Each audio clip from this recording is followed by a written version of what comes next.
pulled some sales data off my PC this morning, and I thought it was worth it to share with everyone. Because we're told that we are in some sort of a bear market, or we're at least showing bearish indicators of where the market's heading. And I just think the sales don't really tell the same story. Now, beyond all fairness, TCG Player did have a 8 to 13, 14% off sale, depending on if you were a member or not. You got that much back in store credits if you purchased any sealed product on their site yesterday. However, eBay did not run any sales, and what I did was I took the 3 Scarlet Violet sets. Scarlet Violet Base, Paldea Evolved, and Obsidian Flames pre-orders, of course, and saw what the booster box sales were just on TCG Player and eBay alone yesterday, one day, June 30th. And it's probably going to surprise you. It might even blow you away a little bit the way it has me. Remember, this is 2 sites. This doesn't take into account the Amazons. This doesn't take into account the StockX's or the other big sites, any of the regular independent LGS websites, any of the LGS in-person sales, any of the other sales out there at all being transacted other than TCG Player and eBay in one day. So, I'm going to share these with you.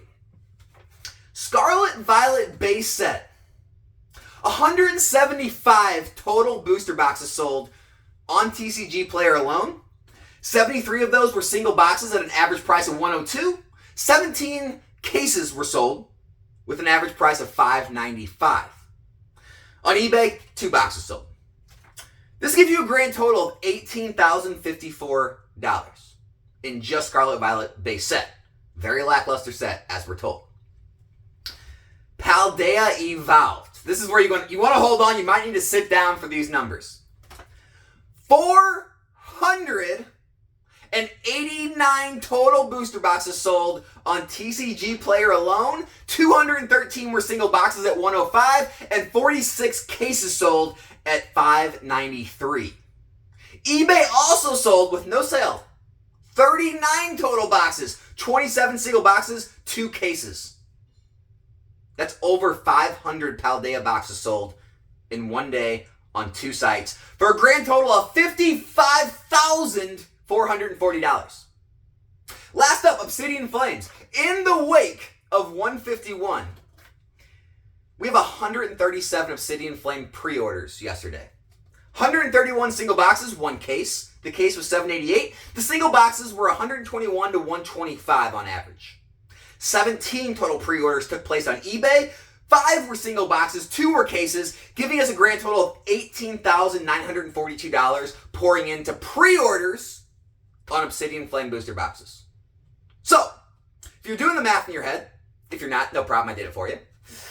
In one day, on 2 sites, $92,436 sold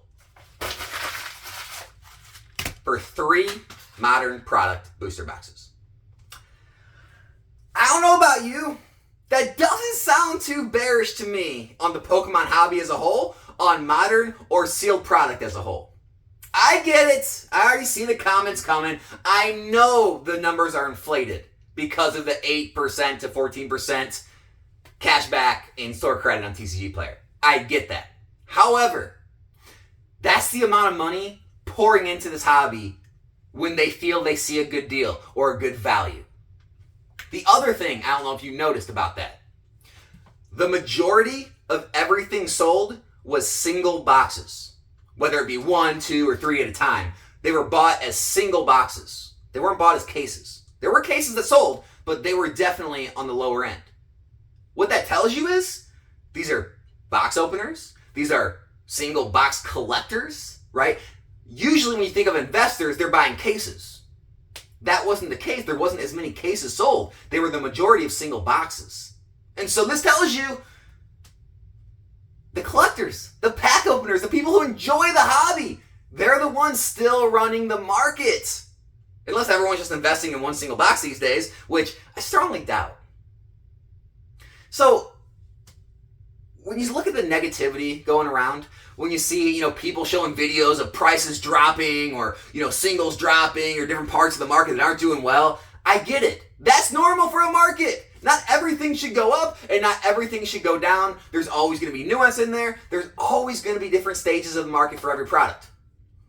All three of those products, one hasn't even been released. The other two have been released this year. They're still in their leveling out phase, right? It's normal to see singles drop and also to see boxes either drop or stay stagnant and not move a month, 2 months, 3 months, 4 months after release. I get it. I get we got these ridiculous expectations in Sword and Shield. I understand. It's over, okay? It's over. Is it coming back? We don't know. But you cannot expect boxes to go up to $150 after release, and if they don't, say, oh, Pokemon's over. It's done. I was at Walmart. I was at Target. I saw product on the shelves. I remember in 2021, no product stayed on the shelves. Actually, people used to beat up the guy that was stocking the shelves, steal the product from him before it was even stocked, and run to the register and take it themselves.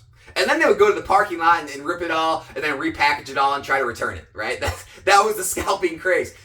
This is a normal market, and consumers are becoming wiser. They're not just going to Walmart and Target and buying things off the shelf because they're there. They're going there, they're seeing the prices, they're checking their phones on eBay, TCG Player, other places, and they're saying, well, I can buy this online, free shipping. Why would I buy this for more at retail here? And what happens is, eventually when the prices do finally move, then people go back to the retail and say, oh wow, these are great deals. They're going for this much online. Why is no one seeing this? And it's just the natural flow of things. It doesn't mean anything's wrong. It does not mean things are on a downturn. And look, I'm not here trying to continue to keep Pokemon pumped up or try to, get more people to continue to buy. Look, if you don't believe in it, if you truly believe things are on a downturn, I get it, no problem. Sell your stuff, right? Just keep the things you want to collect in or wait for the downturn to continue to get worse and worse and try to buy more up at the bottom that you see is coming. I'm not trying to change anyone's mind. I just wanted to show some numbers to give you some context of how much money is actually pouring into this hobby in modern sealed product on a daily basis. Now, obviously, you go back other days, it's not going to be quite as many sales because of that sale. However, I did look, and every single day, you've got multiple boxes and multiple cases selling of all three of those sets. And Obsidian Flames isn't even out yet. And 151 is supposed to take everyone's money. Everyone's saving their money for 151. Well, if they're doing that, why did we just spend almost $100,000 in one day on 2 sites in modern sealed product? I don't know. Something to think about. Hope it helps. Also, while I have everyone here, Box Break is tomorrow night, Sunday, July 2nd, 7 p.m. We got Cosmic Eclipse booster packs ripped out of a sealed Cosmic Eclipse box, meaning you will get guaranteed hit rates. Also, if you haven't looked at Cosmic Eclipse, get on TCG Player, check it out. The amount of hits in that set with the amount of value it has, it's insanity. We got Hidden Fates, fan favorite. I don't even need to talk about the hits in Hidden Fates. And then for last, we do have Crown Zenith. You can buy those at 4 packs at a time. Crown Zenith, the ETBs are staying low, but the cards, they're actually not doing too bad. They're a little down. I know the Mewtwo's pretty far down, but a lot of the gold cards, a lot of the other hits, they are doing well. There's a lot of value in all 3 of those sets. That's why I chose them. So, you can go to nostalgianomics.com. I have the link in the description. You can purchase any pack you want, pre-order for the pack opening. Also, if you want to show up live, just support people, you don't want to buy any, you don't want to be involved, feel free to do that as well. And you also will be able to buy packs during a live. I will keep everything open for you there too. With that being said, if you're not subscribed to the channel, consider subscribing. Hope you enjoyed the video. Hope you enjoy your weekend. Guys, it's not as bad out there as a lot of the negative channels want you to believe. Just keep that in mind. I'm out.